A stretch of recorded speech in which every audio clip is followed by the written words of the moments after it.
നമസ്കാരം. പെൻഷൻ ന്യൂസിൻ്റെ പുതിയൊരു വീഡിയോയിലേക്ക് എല്ലാവർക്കും സ്വാഗതം. എല്ലാവിധ സർക്കാർ അറിയിപ്പുകളും നിങ്ങളിലേക്ക് എത്താൻ ഈ ചാനൽ സബ്സ്ക്രൈബ് ചെയ്യുക.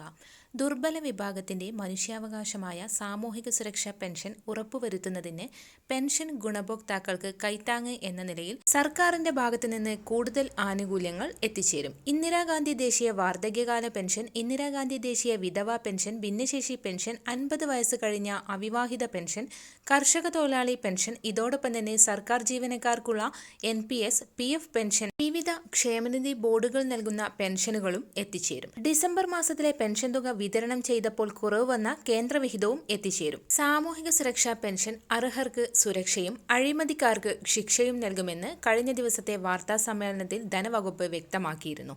ഇതിന്റെ ഭാഗമായി പെൻഷൻ വിതരണ സോഫ്റ്റ്വെയർ കാര്യക്ഷമമാക്കി സ്പാർക്ക് പോലുള്ള സോഫ്റ്റ്വെയറുകളുമായി ബന്ധിപ്പിക്കാനും സർക്കാർ തീരുമാനിച്ചു.